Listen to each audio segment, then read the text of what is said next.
नमस्कार दोस्तों।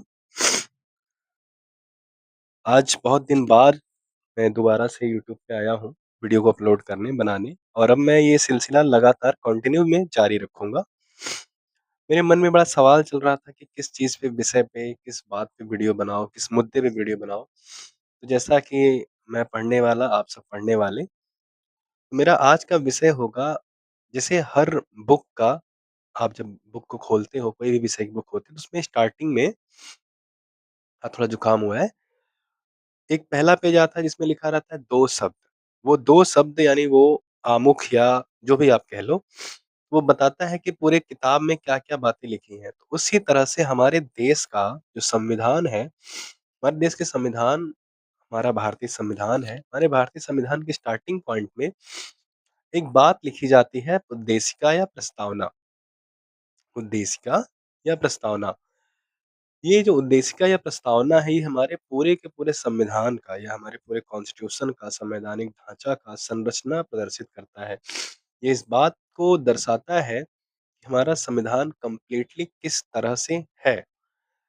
क्या-क्या उसमें बातें लिखी गई हैं, मैं एक-एक शब्द को, एक-एक बातों को जितना हो सकेगा डिस्क्राइब करूँगा। अभी मेरे पास बोर्ड नहीं है, मतलब बोर्ड है, दूसरी जगह है, तो बाद में। सबसे पहले मैं कुछ आपको फैक्ट बताता हूँ। देखिए, हमारा देश सबको पता है ब्रिटिश का गुलाम था, अंग्रेज़ों का गुलाम था। सालों-साल लड़ाई लड़ी गई, बहुतों ने कुर्बानियाँ दी, जानें गईं, फांसियाँ हुईं, सब कुछ हुए। उसके बाद धीरे-धीरे अंग्रेज़ी सत्ता को लगा कि भाई अब देश में टिकना मुमकिन नहीं है। तो जब देश आज़ाद होने के कगार पे आया, तो उन्होंने बोला कि हम भाई आपके लिए संविधान बनाएँगे, आप अपने देश का संविधान बनाओ, क्रिएट करो, लेकिन उसका एक पूरा एक बायोडाटा बनाओ। उसी को हम बोलते हैं प्रियम्बल या प्रस्तावना। अब इस प्रियम्बल को सबसे पहले पेश किया गया था 13 दिसंबर 13 दिसंबर 1946। देश हमारा आज़ाद होगा 15 अगस्त 1947। बट ये प्रियम्बल बनने की प्रक्रिया पहले से देखिए, सबसे पहले तो संविधान सभा यानी पार्लियामेंट्री कॉन्स्टिट्यूशन बॉडी का ऑर्गेनाइज़ेशन होता है 9 दिसंबर, फिर 11 दिसंबर, फिर 13 दिसंबर। तो 13 दिसंबर को पंडित जवाहरलाल नेहरू ने 1946 को इसको पेश किया और इसको 22 जनवरी 1947 को एक्सेप्ट किया गया, अंगीकृत किया गया, ठीक है? मैं एक बार आपको पूरी की पूरी प्रस्तावना पढ़ के सुनाता हूँ। हमारी देश का जो संविधान है, उसका जो प्रियम्बल है, वो क्या कहता है? मैं चाहता हूँ कि हर कोई इस विषय के बारे में जान ले, खासकर हमारे भारत के संपूर्ण नागरिकों को ये बात पता होनी चाहिए।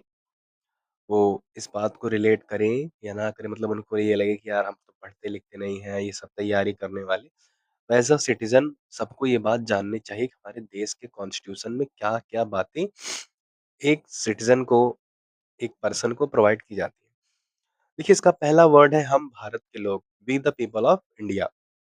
भारत को एक संपूर्ण प्रभुत्व संपन्न समाजवादी पंथ निरपेक्ष लोकतंत्रात्मक गणराज्य बनाने के लिए और उसके समस्त नागरिकों को सामाजिक, आर्थिक, राजनैतिक न्याय, विचार, अभिव्यक्ति, विश्वास, धर्म और उपासना की स्वतंत्रता, प्रतिष्ठा और अवसर की समता, इस सब को प्राप्त कराने के लिए और उन सब में व्यक्ति की गरिमा, राष्ट्र की एकता और अखंडता सुनिश्चित करने वाली बंधुता बढ़ाने के लिए दृढ़ संकल्प होकर अपनी संविधान सभा में आज तारीख 26 नवंबर 1949 को मिति मार्ग शीर्ष शुक्ल सप्तमी संवत 2006 विक्रमी, प्रेजेंट टाइम में 2083 विक्रमी चल रहा है, बट कैलेंडर हमारा 2026 है, हिंदू कैलेंडर के अकॉर्डिंग 2083।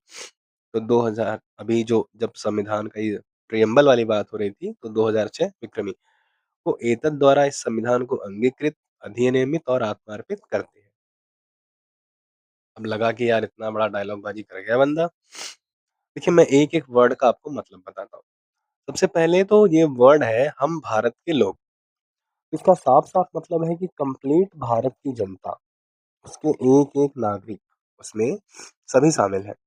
भारत को क्या करेंगे? संपूर्ण प्रभुत्व संपन्न। संपूर्ण प्रभुत्व संपन्न वर्ड का मतलब ये होता है कि हमारे देश में जो हमारे देश की चुनी हुई सरकार है, भारत सरकार, सो कॉल्ड आज के टाइम में मोदी सरकार बोलते हैं, उसको अपने इंटरनल और एक्सटर्नल जो भी जजमेंट है उसको लेने का खुद का राइट होगा। उसे किसी बाहरी दबाव को झेलना नहीं पड़ेगा। हालाँकि फिलहाल तो झेल रही है गवर्नमेंट, वो अलग बात है। दूसरा बात लिखा है Samajwadi, Samajwadi it's means socialism, यानी हमारा जो पूरा सामाजिक ढाँचा है वो एक-दूसरे के साथ मिल के रहेगा। समाजवादी का एक मतलब और भी होता है कि सरकार के द्वारा ऐसी व्यवस्था की जाए कि सभी वर्ग को लगभग एक समान समानता में रखा जाए। फिर एक वर्ड आता है पंथ निरपेक्ष। पंथ निरपेक्ष कुछ कुछ लोग सेक्युलरिज़्म भी बोलते हैं। बेसिकली इसका मतलब है कि जो हमारा राज्य है, यानी जो हमारे राज्य की सरकार है, जो हमारे भारत की सरकार है, वो किसी भी धर्म विशेष को एक समान सबको एक समान मानेगी, स्पेशल राइट का दर्जा नहीं देगी कि हम हिंदू हैं, हम मुस्लिम हैं, हम ये हैं, हम वो हैं। उसकी निगाह में, कॉन्स्टिट्यूशन की निगाह में हम सब ऑल इक्वल हैं। देन एक वर्ड आता है लोकतंत्रात्मक गणराज्य। इसका मतलब क्या हुआ कि हमारे देश में जो प्रेसिडेंट होंगे, जो प्राइम मिनिस्टर होंगे, जो एमएलए होंगे, एमएलसी होंगे, सभी का इलेक्शन डायरेक्ट या इनडायरेक्ट जनता ही करेगी, ठीक है? फिर हमारे कॉन्स्टिट्यूशन में, हमारे संविधान में जो जिस प्रिएम्बल की मैं बात कर रहा हूँ, उसमें 3 टाइप ऑफ जस्टिस की बात की जाती है। वो जस्टिस का हिंदी में नाम है सामाजिक, आर्थिक और राजनैतिक न्याय, यानी सोशियो इकोनॉमिकल और पॉलिटिकल। 5 प्रकार की स्वतंत्रता, 5 टाइप्स ऑफ फ्रीडम की बात होती है। विचार, अभिव्यक्ति, विश्वास, धर्म और उपासना। विचार यानी आपके मन का क्या विचार है, दूसरे के मन का क्या विचार है, उसका क्या विचार है, सबको अलग-अलग विचार रखने की आज़ादी है। अभिव्यक्ति इट मीन्स बोलने की आज़ादी, सभी को बोलने की आज़ादी है। विश्वास का मतलब आपका किसके प्रति कैसा विश्वास है, आप किस चीज़ को कैसे मानते हो, आपके मानने का क्या नज़रिया है, वो मैटर।